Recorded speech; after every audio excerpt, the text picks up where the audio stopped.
Now, on the 8th of March, citizens will be asked to vote on two proposed changes to our constitution which focus on the definition of family, care in the home and references to women and mothers. Unlike more recent referendums, such as the vote to introduce marriage equality, the changes put forward in these referendums are perhaps a little bit more nuanced. Yes, campaigners have been calling for the removal of what has been described as archaic and sexist references from Bunreacht na hÉireann for many years. However, some say the wording put forward by the government is not strong enough. Those on the no side believe that the Constitution in its current state recognises the unique role of women and do not agree that the special link between marriage and family should be taken out. Well, on the line is Catherine Cox of Family Carers Ireland, who are advocating for a yes vote in the referendum, and Laoise de Brún, founder and CEO of the Countess organisation, advocating for a no vote in the referendum. And you're very welcome, both of you, to the programme this morning. We might start off with you then, Catherine, and just maybe set out your stance as to why you and Family Carers Ireland feel as though people should vote yes on March the 8th. Thanks, Eoin. Yes, for us, this is about providing constitutional recognition for family carers in Ireland, and there are over 500,000 of them, both women and men. And it is also about removing the outdated reference to women's duties in the home. It is not about removing women from our constitution, absolutely not, but it is that reference to women's duties in the home, and we want to see that replaced with language that, I suppose, recognises the country that we live in today. And we definitely, for us, this is really about the constitutional affirmation of the essential good that care provides in our society, and we want to see the government step up and support and resource that care. And we believe this is a first step towards that. We don't think this is going to change lives overnight, but we do think it has the potential to give us the platform and the foundation to fight for better supports for family carers, and that's why we're calling for a yes. OK, Laoise de Brún, you're calling for a no. Why is that? We're calling for a no on both proposals, because we feel that I will absolutely concede to my friend that the language is slightly outdated. It's of its time. It talks about neglecting a woman's duties in the home, but it has not held women back. It doesn't say women's places in the home, and we feel that it does recognise the profoundly important contribution to society that women and mothers make through the work they do in the home, the unpaid labour. The point that, we want recognition we live in today. The country we live in today is still a country where 98% of care is done by women. When advocates talk about men and women being carers, the reality is that 98% of care is done by women. Women in Ireland are doing 38 hours of unpaid labour in the home every week. That's like a second full-time job. They're doing double the hours of house caring as men, and more than double the hours of housework. And if we look at the rest of Europe, that puts us at the bottom of the league, along with Malta and Romania. Countries like Denmark, women in Denmark are doing 16 fewer hours. So I do not see how removing this really ennobling recognition of the contribution of women to society, because when you read the article holistically in the round, it's actually a really beautiful recognition of what mothers and women do, and it also is a bulwark against women being forced out to work when they want to stay at home, and that has already been looked at in court and has been relied upon. So we see it as actually a legal protection for women and mothers. We see it as a recognition of the contribution to society, and we don't actually go along with this idea that somehow it'll be a step in the right direction. That is not the case. On a weekly basis, judicial reviews are taken and primary school places have to be found for children on a weekly basis in this jurisdiction. That's because it says the state shall provide for primary education. What we have currently is the state shall endeavour to ensure, and what we're moving towards is the state shall strive. Now, okay. I just want to bring Catherine back in here. Laoise, I just want to bring Catherine back in here. Catherine, you're listening to what Laoise had to say there, and what both of you have said is you want to protect the role of women and you want to recognise the role of women. Laoise is saying in order to do that we have to keep the Constitution as it is, but you feel as though it needs to be changed in order to recognise women because it's archaic in the Constitution at the moment. I do, and I feel it's not just about recognising women, and the figures that Laoise used there for care, the figures from the census 2022 are that 61% of women provide care in the home for loved ones, and that's people with disabilities, children, older people, and 39% of men provide care in the home. And more men are coming into that caring role, and we would like to see more men coming into that caring role. Grandparents are providing care for children in the home as well. So this broadens. This isn't about removing people from our Constitution. This is actually about bringing in more people into our Constitution, recognising what they do, providing care for loved ones. This is also about the idea of a shared responsibility of care. At the moment, there is no reference to family carers in our Constitution. There is no recognition for the work that they do. This will enshrine in our Constitution that recognition, but it will put an onus on the state to support that provision and strive. Look, we would have loved to see obliged. That's not what we have. What we have is strive to support such provision. Strive, the word strive means fight vigorously to make something happen. We will ensure that we push and we fight vigorously to ensure that the government do support family care in Ireland. At the moment, it is not supported. Carers are invisible, unrecognised, unsupported. On the 9th of March, if we get a no, nothing changes. Everything remains. At least on the 9th of March, if we have a yes, we can push government for those changes. We have already drawn up what we want to see in manifestos for government the minute this comes in. And we do hope it does, because it does give us that platform. It does give us a stepping stone to ensure that carers are better supported. And for us, that's what's most important. OK, Laoise, over to you then with what Catherine has said. I don't see how 41.2 as it stands is any bar to the legislature legislating at any moment they could to provide for the state to provide more for carers. So I think that's just incoherent. We also know that the state has opted out of its UN obligations in terms of how they provide for people with disability. So they're speaking out of both sides of their mouth. What is true is that 41.2 has been used in court to protect mothers. For example, in there's a few seminal cases in L and L. The then Chief Justice Finlay said that the courts should look at 41.2 when they're assessing alimony or maintenance payments for the wife who has stayed at home. So currently in Ireland, 41.2 is relied on when you have a divorce and let's say you have given up your career to stay at home with children. You will not be forced out to work. The courts will not allow that to happen because of 41.2. It is a legal protection for mothers and for women. This idea that we need to erase it in order to somehow form some kind of platform, it's just wishful thinking. And also this idea that because women are doing so much more than men, therefore, if we just get rid of these words, these old-fashioned words, we'll be transported through some magical wormhole to sort of Scandinavia, and men will somehow do as much, or the state will do more. None of this has any basis in logic or in fact or in law.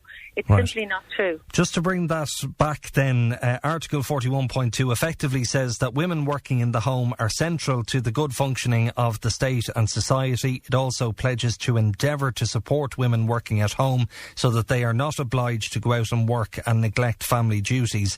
If voters vote yes, then that article would be struck out and a new 42B would be inserted. The new edition would recognise the important role of carers in Irish society. In the new provision, carers are said to be either family members or linked in other ways. The proposed edition pledges to state to strive to support such care, which is what we've outlined there. And obviously, if people go out and vote yes, that will be changed. If the majority go out and vote no, that won't be changed. The other thing that we're voting on, don't forget, is that Article 41.3 accords very special status to the family as the basic unit of society with strong legal rights. It fixes a family as based on marriage, but the proposed change would outline the family as founded on marriage or other durable relationships. Catherine, you're voting yes on this as well. You think that wording should be brought in, and it shouldn't just be on marriage, but if somebody, a couple have been together for 20, 30 years and are not married, then they're considered to be a durable relationship.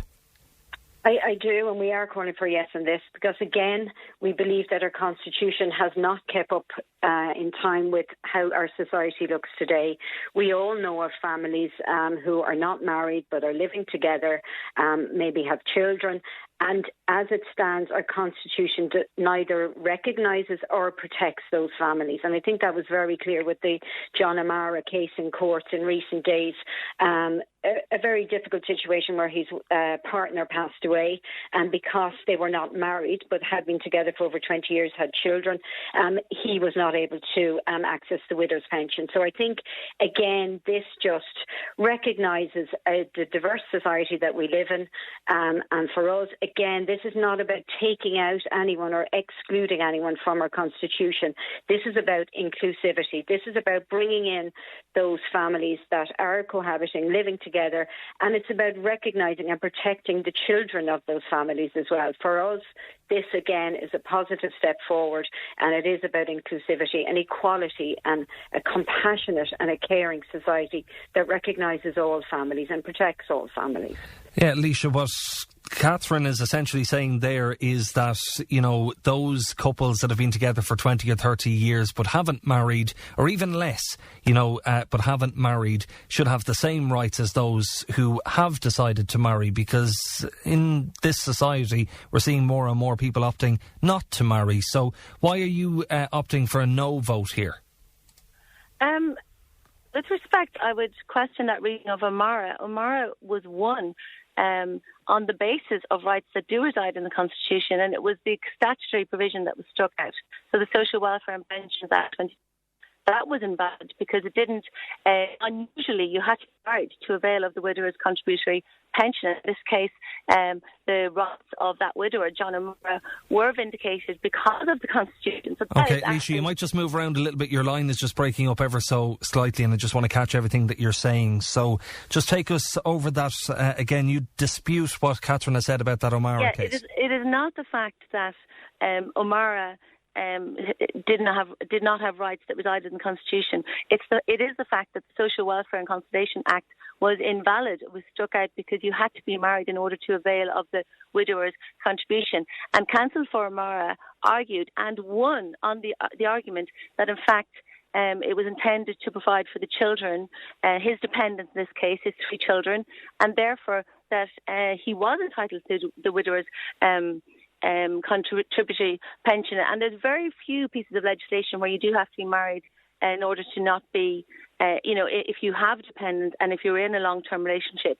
So it isn't the case that people who have children and aren't married are discriminated in any way. That is simply not the case. What is the case in terms of placing marriage, as we do in the Constitution, is it gives us certainty. The way the law needs to work is I need to get up in the morning and go about my business and know with absolute certainty that what I'm doing and how I'm arranging my affairs isn't somehow going to be changed by some test case in the future that I don't know about, because there will be absolute chaos in courts and in terms of how people order their lives if we don't know if people are in durable relationships or not. No one's able to define this.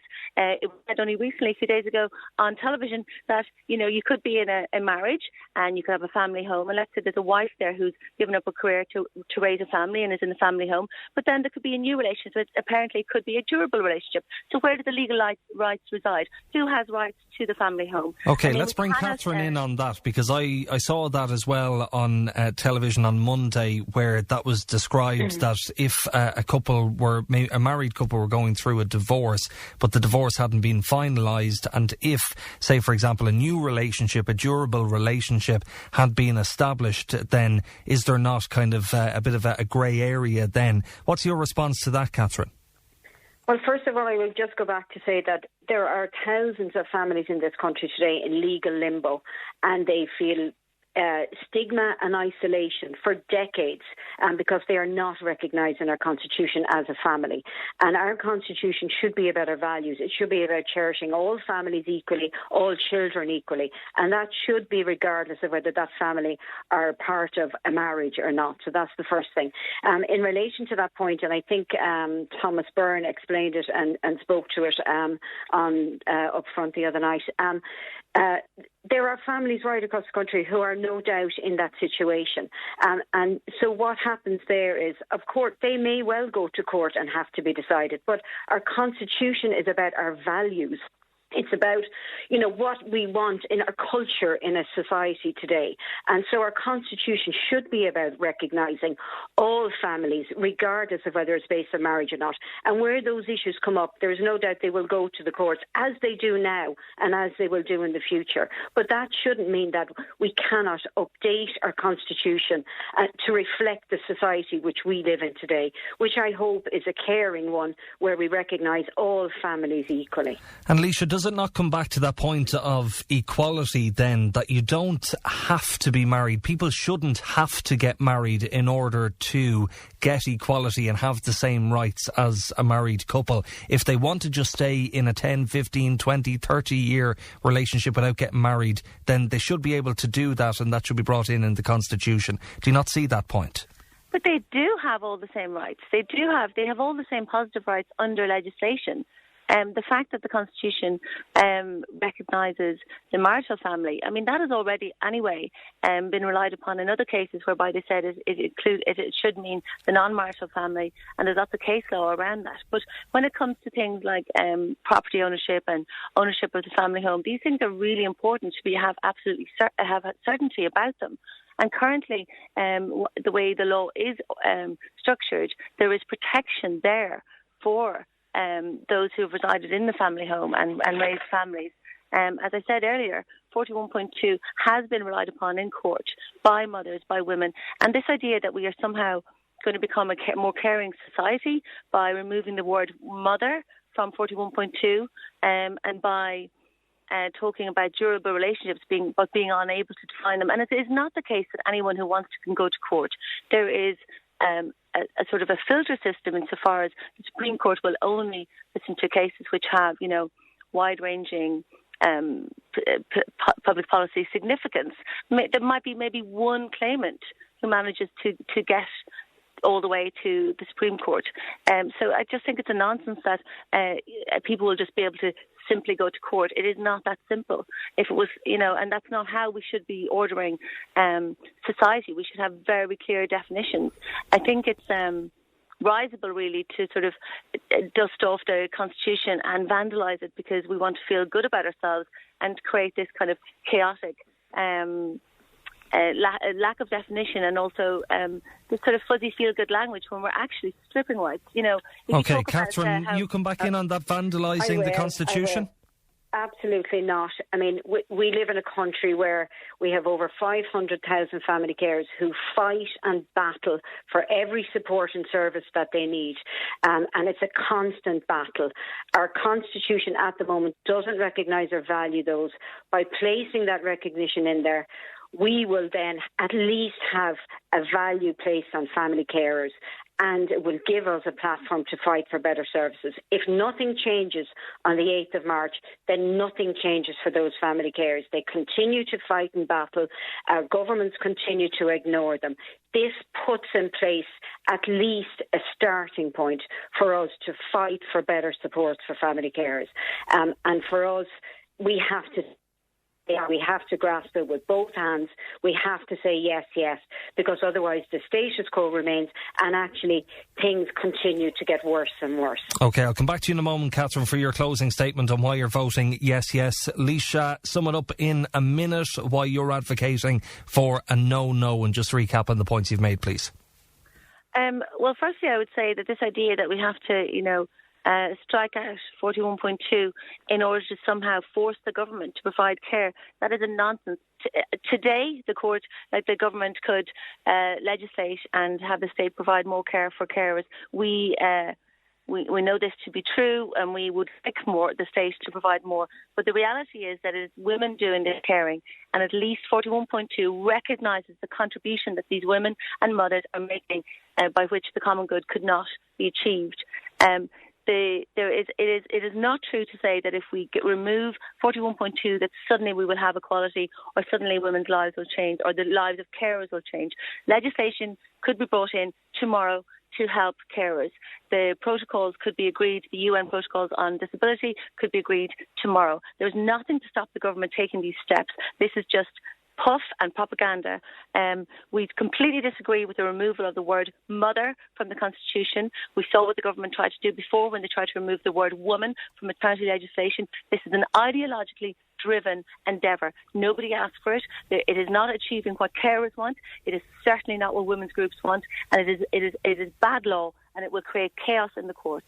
All right. Laoise de Brún, founder and CEO of the Countess organisation, on why they're voting no. Catherine Cox of Family Carers Ireland, your closing statement on why you're advocating for a yes. So every single one of us knows somebody or are directly affected ourselves by the issues we'll vote on the 8th of March.